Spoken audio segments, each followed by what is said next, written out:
amigos, les saluda la licenciada Penélope Castro Valdés. En colaboración con Argos Cursa Radio estamos desarrollando este videotaller para platicar acerca de las reformas y ajustes que vamos a tener que implementar para el régimen de salarios y asimilados. Respecto de esta tan esperada reforma fiscal 2014, vamos a platicar de varios temas, de los ingresos, de la inscripción masiva de los trabajadores por parte del sistema financiero. Vamos a platicar de lo más importante, yo creo lo más truculento, que es el tema de los comprobantes fiscales digitales por internet que tienen que emitir los trabajadores, que es una de las preguntas más recurrentes que me han hecho últimamente. Y bueno, ¿y cómo le van a hacer los empleados para emitir un recibo fiscal digital y para firmarlo y cómo va a ser el comprobante y el XML, etcétera, etcétera? Y bueno, otra de las cuestiones también que vamos a analizar en este taller es el tema de las deducciones, que ya no se pueden deducir al 100%, solamente se pueden deducir en un porcentaje. Y bueno, otra serie de temas interesantes como el seguro de desempleo, el incremento a las cuotas obrero-patronales y algo que también me está generando así como mucha expectativa, que es el tema también de que ahora el SAT, si el trabajador se porta mal o está en discrepancia fiscal, pues le va a poder embargar los componentes de su seguro, que en este caso sería su Afore. Vamos a platicar también un poquito de ese tema. Entonces, tenemos una serie de temas y puntos que vamos a analizar. A mí me gustaría que en algunas cuestiones donde tú tengas duda o comentario, preguntas, nos los hicieras llegar al correo electrónico que aparece en este sitio web. Ahí puedes tener un mecanismo para contactarme. De todas maneras, a final del curso les voy a dar mi blog personal por si quieren hacerme alguna pregunta o comentario más directo, o bueno, si de alguna manera quisieran compartirme alguna experiencia de las que han vivido últimamente con esta nueva implementación de esta nómina digital. También estamos abiertos para recibir toda serie de quejas y comentarios, pero necesito hacerles una advertencia antes de comenzar, y la advertencia consiste en que bueno, yo solamente soy una expositora que les va a transmitir un poco de conocimiento y vamos a tratar de aclarar muchas de las dudas que surgen respecto de este tema, pero yo no emití las leyes, yo no las aprobé. Es más, a mí ni siquiera me preguntaron. Yo soy solamente una parte que está informando este tipo de cambios y que de alguna manera me está tocando darles las malas noticias, y se los estoy comentando porque generalmente cuando me toca enfrentarme al empresario y comentarle estas nuevas disposiciones, pues el empresario descarga su frustración con una servidora. Cosa que acepto, porque bueno, es parte de un planteamiento sano para que pase por todas las etapas necesarias y libere esa frustración cargada y lleguemos a una aceptación de este problema y de la solución que esto va a conllevar. Sin embargo, bueno, sí comento esto como advertencia, porque en muchas de las ocasiones el empresario o el contribuyente pues de repente no se explica la razón de muchas de estas disposiciones. En algunos casos puede resultar un poco extremo, pero el punto es que ya está, el punto es que está aprobado, el punto es que lo tenemos que implementar, y creo que ya estamos un poquito tarde para la implementación en algunos casos, y bueno, pues tenemos que poner manos a la obra en este sentido y empezar a trabajar sobre todo con estos nuevos ajustes.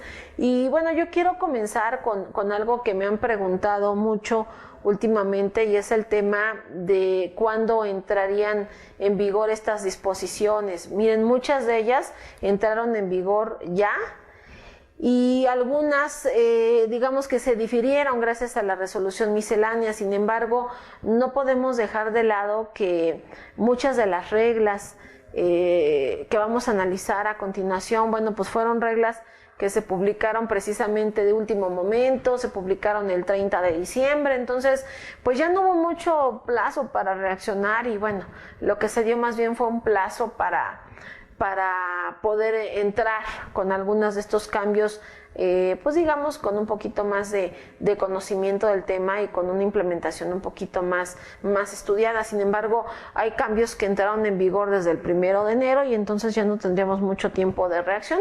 Es lo que vamos a analizar a continuación respecto de estos cambios. Y bueno, No sé si me puedan ayudar con el tema de las laminitas. Ustedes tienen un material en pantalla que están viendo. Vamos a ir pasando estas laminitas y van a ir siguiéndome con algunos puntos. Hay algunos comentarios que a lo mejor ustedes no tienen acceso, debido a que en algunas ocasiones lo que yo hago es copiar algunos de los textos de la iniciativa aprobada, porque mi objetivo es que tú conozcas lo que aprobó el Congreso y que sepas cuál fue la novela que le vendieron bueno, en este caso a la Cámara de Diputados y a la Cámara de Senadores para aprobar las disposiciones que vemos y que, bueno, en cierto modo parecen muy extremas. Pero antes de comenzar con el desarrollo ya del tema de manera integral, sí necesito aclararles algún punto importante, porque hemos escuchado, hemos visto en algunos medios de comunicación que este tema de la nómina digital está diferido hasta abril, digamos prácticamente el 1 de abril de este año. Entonces tendríamos 3 meses para la implementación de esta nómina digital, y eso realmente no aplica para todos los patrones.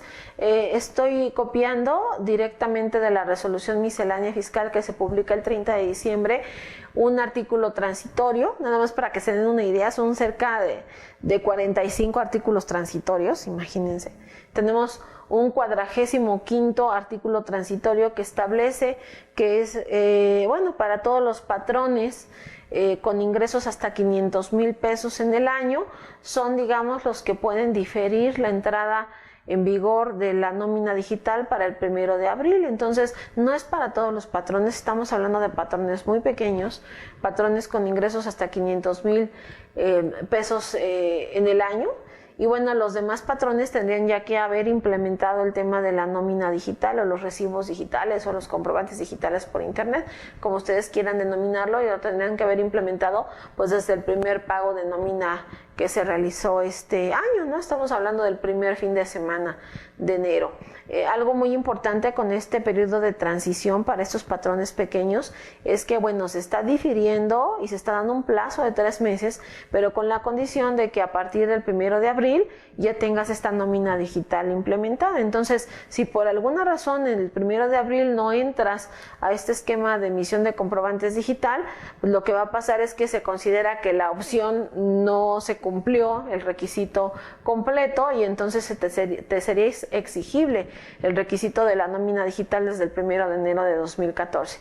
Algo interesante es que la resolución miscelánea nos indica que para poder incorporarnos a esta opción vamos a tener que ingresar a mi portal y presentar un caso de aclaración en la página de mi portal, precisamente donde solicitemos el acceso a esta facilidad.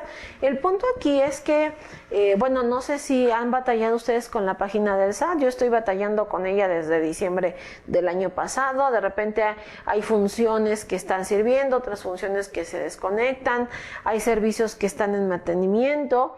Y bueno, no se trata de criticar, se trata de ser propositivos, pero me pareció una medida muy irresponsable el hecho de haber dejado a muchos de los contribuyentes con una carga digital muy extrema, con un cambio cultural muy fuerte, porque estamos hablando de que todos los contribuyentes ya tienen que cambiar un esquema de emisión de CFDI prácticamente para 2014, y bueno, de algún modo dejar a muchos contribuyentes pues solos a ver cómo resuelven este problema, sin darnos algunas herramientas que nos pudieran ayudar en esta transición cultural a un mundo 100% digital. Y estoy hablando de un mundo 100% digital porque vamos a ver que con la autoridad todos los mecanismos de comunicación se van a llevar a cabo a través de internet, a través de su página web.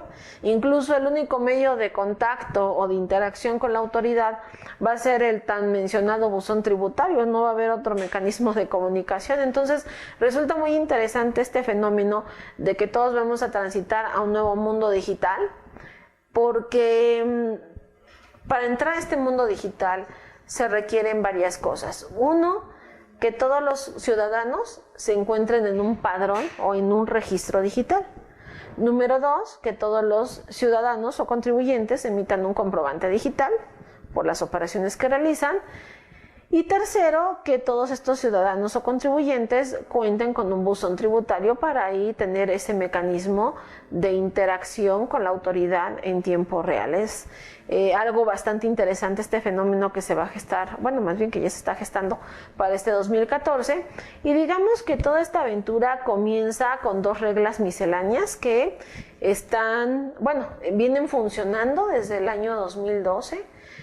Pero vemos que estas 2 reglas misceláneas que ya estaban funcionando se incorporan a Código Fiscal de la Federación, y en estas reglas misceláneas, la 2210.1 y la 2210.4, que ya estaban funcionando, lo que ocurre es que se le da la facultad a las instituciones del sistema financiero para poder verificar de los datos que tengan de sus cuentavientes, nombre, denominación o razón social, domicilio y RFC de esos clientes, y poder compartir esos datos con el SAT para que el SAT también haga esa verificación de datos y corrobore que los datos son correctos. Entonces, ¿por qué existe una medida como esta de verificación de datos de los clientes de los bancos que compartan sus expedientes con el SAT para hacer verificación de información? Es muy sencillo, para que los contribuyentes o ciudadanos que por ahí andan suspendidos o desaparecidos o no localizados, pues aparezcan. Esa es la razón por la cual se establece esta medida en reglas misceláneas. Lo más interesante es que estas reglas misceláneas también establecen que en caso de que los cuentavientes de los bancos, en este caso, no tengan clave de RFC, el SAT podrá llevar a cabo su inscripción con los datos que obviamente va a proporcionar el banco hacia el SAT, para que entonces el SAT haga la inscripción masiva de todo este tipo de ciudadanos que tengan una cuenta bien abierta en un banco o en una institución financiera. Este es un fenómeno que no sé si tú lo dimensionas, pero va a ser un fenómeno muy importante, porque estamos hablando de que, en primer lugar, todos los desaparecidos van a aparecer. Pero por otro lado, todos aquellos ciudadanos que utilicen algún instrumento del sistema financiero y que no estén registrados en el SAT, pues van a quedar registrados. Entonces, imagínate la impresión de recibir tu estado de cuenta de tarjeta de crédito o tu estado de cuenta de tu cuenta de ahorros, y recibir las promociones del mes y por ahí una hojita que diga bienvenido al SAT, y pues que registren masivamente a todas las personas. Dice la disposición que te van a registrar sin la asignación de claves periódicas, pero ya vas a estar registrado, ya vas a formar parte de este padrón masivo de ciudadanos. Y bueno, esto va de la mano con varias de las modificaciones que se hicieron a Código Fiscal de la Federación. Incluso estas reglas, digamos que ya están de alguna manera plasmadas en el Código Fiscal de la Federación, porque a través de código no solamente se establece la necesidad de inscribirse al RFC, incluso por ahí no sé si observaste que en la página del SAT ya hay una nueva herramienta para poder hacer la inscripción de cualquier ciudadano utilizando su CURP y manifestando un domicilio para ser localizado. La pregunta es, ¿cuánta gente crees que a lo mejor en su sano juicio, ¿no?, en condiciones normales, se meta a la página del SAT de manera voluntaria para registrarse y darse de alta en el RFC? Pues muy pocos, ¿no? Digo, no va a faltar por ahí alguno que otro despistado, y eso lo sabe la autoridad. Y entonces lo que hacen es decir, bueno, pues yo sé que muchos así como que voluntariamente no van a inscribirse luego en el portal, pero yo sé que los bancos tienen mucha información de muchos, y si no es que de todos los ciudadanos del país, entonces mejor que los bancos nos ayuden, ¿no?, a empadronar a todos los ciudadanos que no tengan un RFC y a localizar a los que no encontramos. Y esa es la razón por la cual en el Código Fiscal incluso se hizo una serie de modificaciones en torno al domicilio, y se considera que tu domicilio fiscal va a ser el domicilio que hayas proporcionado al banco o a la entidad del sistema financiero, si es que por alguna razón no has hecho tu trámite como debes, o el domicilio que proporcionaste cuando hiciste tu cambio de domicilio es un domicilio ficticio o es un domicilio donde no ha sido localizado. Entonces, en este tema de empadronar a todos los ciudadanos, pues creo que los bancos iban a colaborar, y bastante, en esta inscripción masiva de ciudadanos.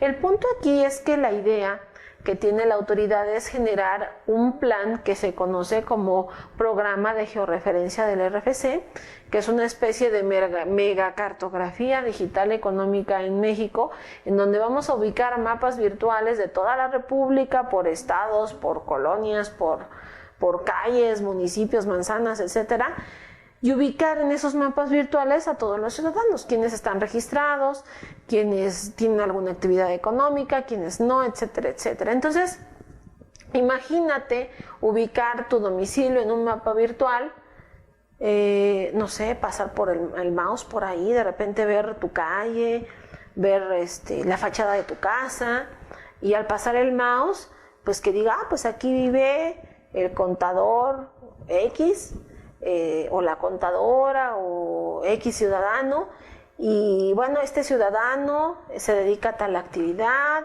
y ya presentó declaración anual o no ha presentado declaración anual, o sus ingresos manifestados son de X cantidad. Digo, yo creo que si te lo platico así, como muy en frío, pues a lo mejor dices, bueno, Penny está viendo una película, ¿no?, de ciencia ficción, o por ahí a lo mejor, pues no sé, le hace daño tomar tanto café, pero no está tan alejado de lo que ellos quieren realizar. Incluso es un programa que está documentado. El SAT recibió un préstamo del Banco Mundial de $82 millones para llevar a cabo toda esta serie de cambios que incluyen la digitalización de todo el ciclo electrónico, todo el ciclo económico del contribuyente. Entonces, yo lo que te estoy mostrando en pantalla es un juego que en lo personal me impactó mucho cuando lo vi y lo jugué por primera vez. Es un juego de Los Simpson. Yo en lo personal soy muy fanática de esta caricatura, me gusta mucho. Y lo que ocurre con este juego es que, tienes que reconstruir Springfield porque Homero voló toda la ciudad en una explosión nuclear por andar comiendo donas. Y cuando se reconstruye la ciudad, pues hay que volver a empezar, hay que volver a trabajar, hay que volver a generar calles, casas, actividades. Y entonces cada uno de los ciudadanos de Springfield pues tiene sus propias ocupaciones. Algunos van a la escuela, algunos van al trabajo, otros andan en el hogar, etcétera.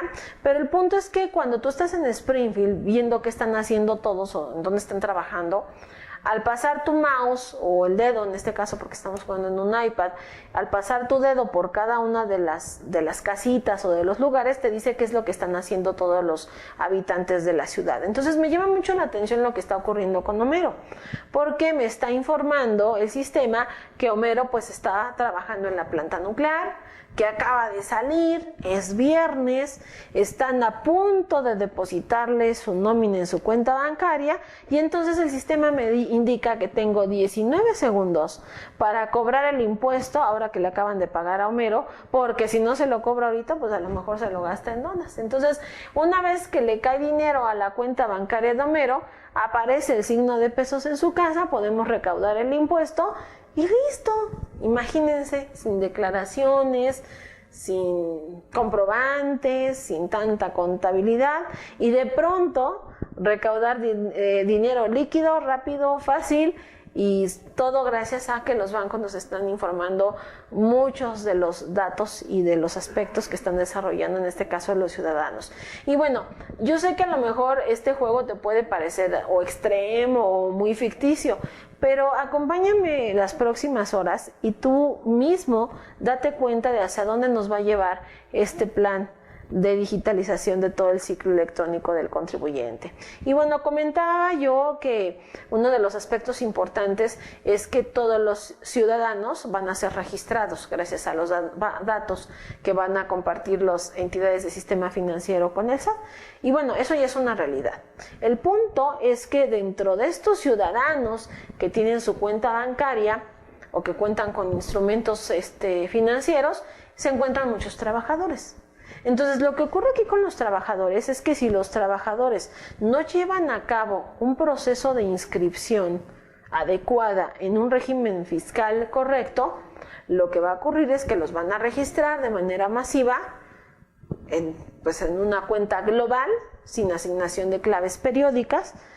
Pero lo que ocurre con la autoridad es que cuando un contribuyente va a estar inscrito, pero sin asignación de actividades periódicas, lo va a citar, para precisamente cuestionarle a qué se dedica y ubicar en el régimen fiscal correcto. Entonces, vale la pena que los patrones consideren la posibilidad y hacer la inscripción masiva de sus trabajadores, en vista de que de entrada es una obligación contenida en el artículo 27 de Código Fiscal de la Federación. Siempre ha sido, incluso durante muchos años esto había sido una especie como de letra muerta para algunos patrones, porque bueno, sabíamos que teníamos la obligación de registrar a los trabajadores, pero no sabíamos cómo, o los mecanismos que existían no eran adecuados para hacer este registro masivo de trabajadores. Curiosamente, desde el año antepasado, a finales del año antepasado, se empezó a implementar un esquema de inscripciones masivas a través de un programa, se llama RU electrónico, aplicación RU electrónica,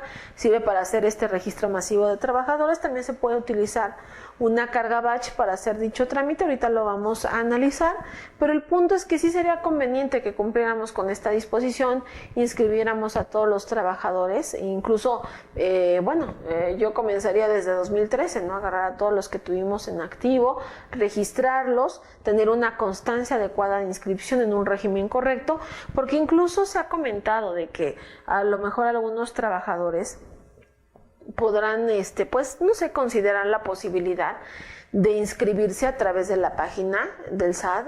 Ya ven que te puedes inscribir con la CURP, entonces a lo mejor algunos dicen, bueno, pues yo me meto a la página del SAT, ahí me inscribo y ya estoy cumpliendo con mi obligación, pero no sería suficiente porque, como te comentaba, estos mecanismos de inscripciones masivas que van a hacer los bancos o la página del SAT utilizando tu CURP, van a ser inscripciones que no contienen un régimen fiscal correcto, y aquí de lo que se trata es de que el trabajador quede ubicado en el régimen donde le corresponde, de tal manera que, durante varios años nosotros nos habíamos acostumbrado a que se publicaba una regla miscelánea, y esa regla miscelánea, mientras no había un trámite de inscripción de trabajadores, nos otorgaba la facilidad precisamente de inscribir a los trabajadores utilizando el envío de la declaración informativa múltiple, la famosa DIM. Y entonces cada año, antes del 15 de febrero, se presenta esta declaración informativa, y a través del envío de la DIM, se consideraba que con este envío de información de los trabajadores ya se consideraban registrados en el RFC. El punto con esta facilidad de la resolución miscelánea es que esta facilidad estuvo vigente hasta 2011. Para 2012 no se publicó nuevamente esta regla ni la opción, y para 2013, pues qué les cuento, que ya ni siquiera la regla se volvió a ratificar. Para 2013, y lo mismo ya ocurre para este 2014, esta regla, que por cierto su nuevo número es 1244, establece la necesidad de que el patrón inscriba directamente a los trabajadores. Ahora, hay una ficha de trámite en el anexo 1A de la resolución, que es la ficha 41 de código, que nos dice cómo podemos hacer este trámite. Incluso lo vamos a ver a continuación. El punto es que los patrones han adoptado dos mecanismos para hacer este proceso. Un mecanismo es utilizando, en este caso, el esquema de inscripción masiva a través de la página del SAT, y algunos han optado por, de plano, pues cada vez que les llega un trabajador nuevo, pues antes de contratarlo lo mandan al SAT, que se registre, que haga sus trámites, y ya que tiene su constancia de inscripción, pues ya los recibimos y continuamos con su trámite para incorporarlo a la planta laboral. Sin embargo, considera importante que nosotros directamente hagamos este trámite, porque para nosotros es muy importante contar con las constancias de inscripción, no solamente desde el punto de vista fiscal, sino también desde el punto de vista laboral. Entonces, lo que tenemos que hacer para realizar esta inscripción masiva de trabajadores es preparar una carga batch. Les comentaba que hay un programa, existe todavía el programa para hacer este trámite de inscripción. El problema del programa o de la aplicación RU electrónica es que este programa nada más te sirve para un solo patrón, y hay que capturar los datos de los trabajadores pues uno por uno. Entonces, pues sí resulta un poquito tedioso, ¿no? Sobre todo cuando ya manejas un cierto número de empleados, pues ya ni siquiera es didáctico hacerlo de esa manera. Entonces, con la carga batch creo que sería un poco más sencillo. En lo personal, a mí me gustó más hacerlo a través de carga batch. ¿Y cómo funciona esto de la carga batch? Bueno, necesitamos crear una hoja de Excel. Y en esa hoja de Excel vamos a dividirla por columnas.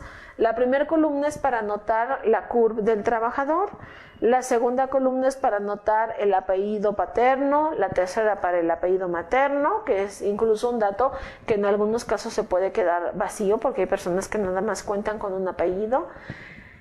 La cuarta columna es para el nombre del asalariado, la quinta es para la fecha de ingreso del asalariado, con el formato 2 dígitos para día, 2 dígitos para mes y 4 para el año, separado por diagonales. La sexta columna es para indicar un número, que puede ser del 1 al 6, y el número lo que indica es el tipo de asalariado, porque hay asalariados y hay asimilados a salarios. Entonces, en el caso de los asalariados con ingresos mayores a 400,000, les tocaría el número 1. Si el asalariado tiene ingresos menores a 400,000 en el año, le tocaría el número 2. Y bueno, así nos vamos con el tema de los asimilados y por último, con el tema de las actividades empresariales que también se pueden asimilar a salarios. También hay que manejar los mismos parámetros, mayor o mayor a 400,000 pesos en el año. Por último, la séptima columna es para indicar el RFC del patrón. Y digamos que así es como se genera la carga batch masiva para la inscripción de trabajadores. En la pantalla estoy mostrándote una carga pequeña, son pocos trabajadores, pero para indicarte cómo está la distribución de las columnas. Digamos que hay dos maneras de hacer este asunto de la carga batch. Una forma de hacerlo es como lo estamos viendo en pantalla. Una vez que generamos las columnas con el contenido de cada columna, lo que hacemos es insertar una columna entre cada uno de los datos para en esa columna que estamos insertando anotar el símbolo pipe o pipe, el que está a un lado de su tecla 1, y lo que hacemos es separar entonces los datos por pipes o por pipes. Entonces, una vez que lo tenemos la hoja de cálculo así, que ya lo tenemos esto dividido por pipes, lo que hacemos es guardar esta hoja de cálculo como texto. Y bueno, al guardarla como texto, vamos a observar que por ahí se nos colgaron algunos espacios, ¿verdad? Y aquí esta carga batch no debe de contener espacios, ya están divididos los datos por el símbolo pipe. Lo que haríamos entonces es copiar el espacio, como vemos en pantalla, abrir la opción de edición y reemplazar, y en reemplazar lo que haríamos es copiar ese espacio y pegarlo. Como tú ves en pantalla, como estamos copiando un espacio, pues realmente como que no se ve que se pegó algo, más bien como que parece que no se está pegando nada, pero lo que haríamos es pegar el espacio y decirle que me lo sustituya precisamente por nada. Vamos a reemplazar estos espacios por la nada y lo que vamos a observar es que el sistema, bueno, me borra todos esos espacios. Una vez que tengo esta hoja ya en un bloc de notas o en una hoja de texto, lo que vamos a hacer es guardar este bloc de notas con un nombre. ¿Cómo vamos a poner el nombre? Bueno, este nombre va a estar integrado primero por el RFC del contribuyente. Después le vamos a poner la fecha en la que estamos generando el trámite. Y por último, un signo de guión bajo y un 01 o un número consecutivo. Les comento, en el sistema de la página del SAT se nos permite enviar archivos zipeados, obviamente, pero si el archivo pesa más de 25 megas, no nos permite incorporarlo a ningún trámite. Entonces, cuando manejamos muchos trabajadores, pues obviamente en un solo archivo no vamos a poder enviar a todas las inscripciones masivas, tendríamos que hacer varios archivos de inscripción y entonces por eso te piden que al final pongas un número consecutivo. En este caso, pues nada más es un archivo el que necesitamos, pero si tuvieras varios archivos con distintos trabajadores para que no se sobreescriban o se encimen los archivos, le vamos a cambiar el dígito del final por 01, 02, 03, etcétera, los que sean necesarios. Y una vez que tengamos ese archivo guardado como texto, lo que vamos a hacer es que ese archivo de texto lo vamos a zipear, porque no podemos mandarlo en la página del SAT a menos que no esté zipeado. Entonces lo vamos a zipear y una vez que ya lo tenemos zipeado, asalariado, lo que hacemos es entrar a mi portal y en mi portal consultar la opción de servicios solicitudes. Y aquí en servicios solicitudes lo que vamos a hacer es ingresar una nueva solicitud. En esta solicitud lo que le vamos a pedir al sistema es que nos realice el trámite de inscripción de asalariados, anotando precisamente a quién va dirigido. En este caso es a la Administración Local de Servicios al Contribuyente de tu domicilio fiscal. En asunto le ponemos que queremos solicitar la inscripción de asalariados. Acuérdense que es asalariados y también pueden ser asimilados a salarios, son fiscalmente, no laboralmente, pero fiscalmente entran en el mismo paquete, ¿no?, de requisitos y obligaciones. Y en descripción lo que ponemos es que bueno, vamos a solicitar esta inscripción de trabajadores para el cumplimiento de la regla miscelánea. Bueno, en este caso para el 2014 sería la 1244, para la regla miscelánea vigente. Entonces, lo que vamos a hacer es, una vez que abrimos este caso, vamos a irnos a adjuntar archivo. ¿Qué archivo vamos a adjuntar? Pues este archivo de texto, ¿no?, que contiene nuestra carga batch, que por cierto ya fue cipiado. Este archivo cipiado es el que vamos a adjuntar. Y una vez que lo adjuntamos le vamos a dar a enviar y bueno, ya con eso enviamos nuestro trámite de solicitud de inscripción de trabajadores, que por cierto en el acuse nos va a poner una fecha para consultar el resultado de esta inscripción masiva. ¿Cómo la consultamos posteriormente? Bueno, ingresamos nuevamente a mi portal, al icono de servicios solicitudes y vamos a entrar a la opción que dice consulta. En consulta lo que le vamos a decir al sistema es que nos localice precisamente el trámite o el resultado del trámite de la inscripción de asalariados.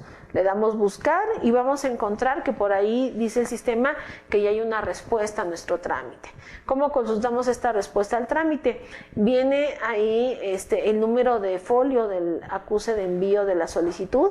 Le damos clic a ese número de folio y vamos a abrir el caso que teníamos listo para donde enviamos el expediente de la carga batch que contiene el registro de nuestros trabajadores. Y bueno, si observas en el caso que abrimos, aparece en donde dice notas y anexos, abajo de donde dice resumen, una nota que dice que ya se generó un resultado en nuestro trámite de inscripción masiva. Entonces vamos a consultar el resultado del acuse de inscripción. Y bueno, vamos a observar que el sistema ya nos cargó un oficio en un archivo PDF y este oficio lo que contiene son las constancias de inscripción de los trabajadores. Aquí está un ejemplo de cómo entrega las constancias. Esto se considera una constancia de inscripción para efectos laborales. El del ejemplo que yo mandé por la página del SAT es el que vemos a continuación. Entonces no te preocupes si el trabajador ya venía con un RFC o ya estaba laborando contigo o ya lo habías, digamos, registrado o inscrito a través de la DIM. No importa, vuelve a hacer un barrido de los trabajadores, envíalos. Lo más que puede ocurrir es que el sistema te mande un aviso, como en mi caso, que me dice que estos trabajadores ya se encontraban previamente inscritos a la RFC, pero no pasa nada, te está diciendo ya los tenía yo inscritos, este es el RFC, te lo estoy ratificando. Y bueno, nos sirve mucho este documento como constancia de inscripción. Ahora hay personas que me dicen, bueno, esto es hablando de la inscripción, Penny, pero ¿qué pasa con una actualización de datos, ¿no? Por ejemplo, con una reanudación o con una suspensión, ¿no?, que son también movimientos al RFC. Fíjense que hace poquito se publicó una nueva versión del anexo 1A de la resolución miscelánea y en esta nueva versión del anexo 1A se establece este trámite de actualización al RFC de personas físicas asalariadas o por asimilados y nos dice el trámite que si tú quieres hacer movimientos al RFC o movimientos a tu estatus por algún cambio, estos trámites ya se hacen directamente por parte del trabajador y se hacen de manera telefónica. Entonces, los movimientos de actualización a la inscripción se hacen a través del teléfono. Y bueno, algo también importante es que tenemos una regla miscelánea, ahora en esta nueva versión de la resolución que se publicó el 30 de diciembre de 2013, y hay una regla que es la 1254 que me dice que incluso el SAT podrá realizar la cancelación en el RFC por defunción sin necesidad de que se presente un aviso respectivo cuando la información proporcionada por diversas autoridades o terceros demuestre precisamente el fallecimiento del contribuyente. Entonces eso es muy importante porque de pronto el SAT tiene conocimiento de que algún contribuyente murió, etcétera. Entonces, ese documento o ese cruce de datos puede servir para que, se dé de baja o más bien se cancele el RFC del trabajador en este caso. Dice que, no obstante a lo anterior, se deja a salvo el derecho de que los contribuyentes o el representante formule aclaraciones correspondientes, aportando las pruebas necesarias que desvirtúen el movimiento al RFC que hizo el SAT, a lo mejor porque tenía conocimiento del fallecimiento del ciudadano, ¿no? Hemos visto ejemplos en México de gente que para no pasar un proceso penal, pues hasta se da por muerto. Imagínense en este caso con la materia fiscal, no estaríamos exentos de que pudiera ocurrir algo así. Pero es importante entonces que nosotros tengamos claro que, independientemente de que hay ingresos que son producto de una actividad económica, por ahí tenemos algunos ingresos que a lo mejor no me generan un efecto económico, pero son ingresos. Podremos catalogarnos en el rubro de los ingresos exentos, aunque algunos más bien no se consideran objeto, no se consideran ingreso. Sin embargo, el hecho de tener algún tipo de ingreso, ya sea exento o gravado, implica que la persona física tenga que registrarse, y no solo registrarse, informarlos. Algo que me llama mucho la atención de este curso, y sobre todo con el tema de los trabajadores, es que muchos de los trabajadores tienen la costumbre de prestar sus tarjetas de crédito o de prestar sus cuentas bancarias para algún depósito que no es precisamente una cuestión que haya pagado un impuesto, o incluso hacen tandas o hacen movimientos que detonan en algo que se conoce como discrepancia fiscal. Entonces, algo que va de la mano con la inscripción masiva de los ciudadanos es que vamos a entrar en una especie de régimen fiscal muy similar al de Estados Unidos, en donde todos los ciudadanos informan o declaran. Y en México no es la excepción. Tenemos muchos ciudadanos que, a lo mejor no realizan una actividad económica, pero sí tienen un ingreso, y si no manifiestan ese ingreso o no le dan la naturaleza adecuada a ese ingreso como exento, lo que sí puede pasar es que este tipo de ciudadanos caigan en una cuestión que se conoce como discrepancia fiscal. Entonces hay que tener cuidado y hay que empezar a romper mitos. Vamos a observar que muchos ciudadanos van a ser registrados independientemente de que tengan o no una actividad económica, y lo importante es que si tú caes en el esquema de tener depósitos en tarjetas de crédito o depósitos en tus cuentas bancarias, pues lo justifiques adecuadamente, y si el ingreso es exento, pues infórmalo en tu declaración anual, porque de lo contrario la consecuencia sí sería bastante delicada. Incluso en el nuevo artículo 93 de la nueva ley de impuestos sobre la renta tenemos un catálogo de ingresos exentos que de alguna manera tendríamos que estar informando. Incluso tengo otro artículo que es el 90 de la ley de impuestos sobre la renta, que me habla también de otros ingresos o conceptos más bien que tenemos que informar en la declaración anual. Y estamos hablando específicamente de premios, préstamos, donativos. Incluso la disposición dice que siempre que estos en lo individual o en su conjunto excedan de 600,000 pesos. Sin embargo, aquí la experiencia a mí lo que me ha dicho es que aunque no rebasen de 600,000, es importante que este tipo de ingresos se informen. ¿Por qué? Porque al final de cuentas la autoridad va a tener muchos elementos para hacer cruces de información, no solo con los bancos, sino con terceros. Entonces, por ahí de repente, pues la autoridad dice, bueno, pues por aquí tengo ahí un dato que no me cuadra con la declaración, que a lo mejor no fue informado adecuadamente, y ¿qué es lo que va a ocurrir? Te va a mandar una invitación para que lo aclares. A lo mejor ya para cuando te llegue la invitación ya ni siquiera es invitación, ya es requerimiento, y cuando lo quieras o lo pretendas aclarar, posiblemente sea ya muy tarde. ¿Por qué? Porque ya está generando consecuencias. Entonces hay que meternos en la cabeza que independientemente de que tengas actividades actividades económicas o no, si percibes ingresos por préstamos, premios o donativos, va a haber necesidad de informarlos independientemente de que no rebase de los 600,000 pesos.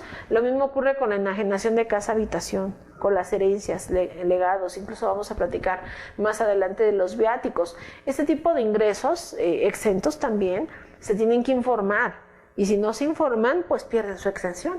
Aquí incluso les estoy transcribiendo la disposición de la Ley de Impuestos sobre la Renta, porque lo que vamos a ver en una enajenación de casa-habitación es que el ciudadano, va a enajenar su casa-habitación. ¿Qué es lo que va a pasar con el notario? Bueno, el notario tiene que ratificar que es esta casa que se está enajenando, pues es la última casa o la primera a lo mejor, que se enajena en los últimos 5 años. Anteriormente, como los notarios no tenían una base de datos donde pudieran accesar para poder conocer si el ciudadano ya había vendido previamente o no una casa habitación, pues le pedían un escritito libre, ¿no? Donde bajo protesta de decir verdad, manifiesto que es la primera casa que vendo en 5 años. Esa facilidad ya se eliminó de la resolución miscelánea y ahora los notarios estarían obligados a hacer la consulta en la página del SAT para saber si esta persona en verdad está vendiendo su primera casa, ¿no? Precisamente en estos últimos 5 años. Sin embargo, quiero que observes la disposición porque también viene otro cambio en materia de exención y el cambio radica en que ahora la enajenación de casa-habitación está topada a un monto exento de 700,000 UDIs, que el equivalente en pesos es más o menos 3.5 millones de pesos. Entonces, ¿qué va a ocurrir con un ciudadano? Bueno, el ciudadano va a vender su casa. Si la casa rebasa en el precio de venta de 3,5 millones de pesos, lo que va a hacer el notario es que por la diferencia, vamos a suponer que la casa se vende en 5 millones, por la diferencia el notario va a hacer un cálculo proporcional del impuesto sobre la renta que le correspondería pagar, en este caso el ciudadano, para que el notario haga la retención correspondiente. Entonces vamos a observar que en la nueva redacción del artículo 23 se establece que el cálculo y el entero del impuesto que corresponde al pago provisional que va a realizar el notario con objeto de la enajenación de la casa habitación, pues es eso, un pago provisional. Por lo tanto, en declaración anual tendremos la obligación de informar este tipo de ingreso y en su caso, aunque sea exento, manifestarlo en esta declaración anual. Porque si no lo haces, la consecuencia es que de ingreso exento se convertiría en ingreso acumulable. Ahora, hay personas que me comentan, pues vamos a suponer que yo soy un trabajador y que vendí mi casa y voy a manifestarla en mi declaración anual. No tengo problema porque en el Declarasat hay un apartado precisamente para informar este tipo de circunstancias, ¿no? Entonces, por ejemplo, si vendiste tu casa habitación, lo que vas a hacer es entrar aquí a datos complementarios, ingresar a la opción de dato informativo de ingreso por venta de casa habitación, poner el precio de la casa en cuanto la vendiste, por ejemplo en este ejemplo es de 1 millón de pesos y con el dato informativo es más que suficiente. Entonces lo que ocurre cuando tú anotas un dato aquí en este apartado es que el sistema ni te lo acumula, ni te lo suma, ni te lo resta con nada, simple y sencillamente va reflejado ahí en la declaración y esto lo tendría que hacer un contribuyente normal. Pero ¿qué pasa si no estamos hablando de un contribuyente pues normal o con actividad económica, sino a lo mejor es una ama de casa, a lo mejor es un hijo que por ahí recibe por un donativo importante, etcétera? Ellos, ¿cómo le podrían hacer para llenar su declaración anual? Algo importante que ocurre con los medios electrónicos es que el Declarasat te solicita alguna actividad económica para poder abrirte la declaración y poder llenar la información. Entonces, algo importantísimo es que en el caso de una ama de casa, por ejemplo, que quisiera declarar o informar este tipo de ingreso exento, lo que tendría que hacer es abrir un Declarasat y en el Declarasat seleccionar el capítulo de otros ingresos. ¿Para qué? Para que el sistema le abra una actividad provisional y pueda mandar esa declaración. Y en el capítulo de otros ingresos manifestar el ingreso total como ingreso exento también, porque finalmente es un ingreso exento. Aquí, como vemos en el ejemplo, de 1 millón de pesos lo informamos como ingreso total e ingreso exento, para que a la resta que hace el sistema del ingreso total menos el exento me dé una base de 0 y no me calcule el impuesto. Pero independientemente de este apartado, sí tendríamos que llenar también el apartado de datos complementarios para informar esta enajenación, ¿no?, de casa habitación por 1 millón de pesos. Generamos el archivito, lo mandamos a la página del SAT y digamos que con eso ya estamos vacunados.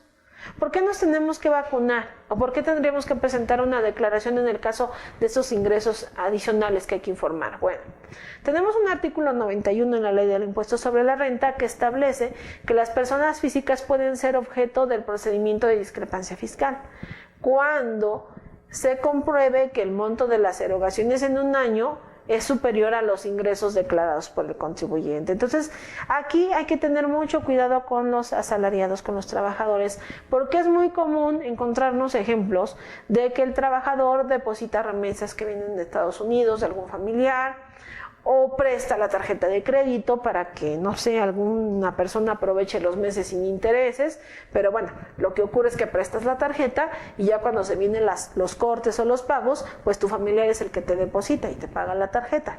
Pues, mal hecho. O de repente a lo mejor este trabajador tiene por ahí un trabajo, ¿no?, combinado y no sé, vende zapatos o vende joyas o no sé, tiene ahí una chambita adicional y bueno, esa chambita le genera un ingreso, lo deposita, pero pues resulta ser que no lo está declarando. Entonces hay que tener mucho cuidado. Dice que para tal efecto también se consideran erogaciones efectuadas por cualquier persona física, no solamente los gastos o las compras o las adquisiciones, sino incluso los depósitos en cuentas bancarias, en cuentas de inversión financiera o incluso en tarjetas de crédito.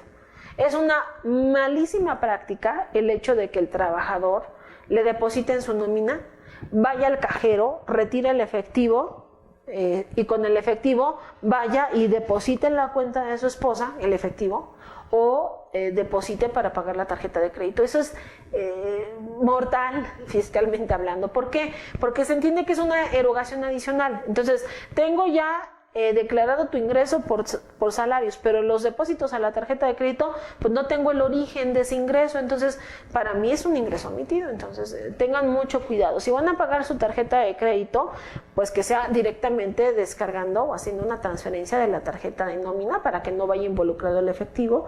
Y si le van a hacer un depósito a algún pariente cercano, en este caso a tu hijo o a tu esposo, a tu esposa, pues no le deposites en efectivo. ¿Por qué? Porque no se ve el origen del recurso. Entonces, en una aclaración, lo que a lo mejor tú vas a tratar de explicar es que el ingreso ya pagó su impuesto y lo que hiciste fue retirarlo del cajero y depositarlo a otra cuenta, pero realmente no estamos detectando el origen adecuado del recurso si lo hacemos en efectivo. Si lo hacemos a través de transferencias o de cheques, ahí sí. Entonces tengan cuidado con el manejo de efectivo. Dice aquí este artículo 91 que las erogaciones referidas en el párrafo anterior se van a presumir como ingreso cuando se trata de personas que no están inscritas en el RFC o bien que aún estando inscritas no presenten las declaraciones a las que están obligados. Entonces aquí la declaración anual va a ser como tu escudo protector en el caso de que tengas estos ingresos adicionales y va a ser la única vacuna que vas a tener precisamente para evitar la discrepancia fiscal.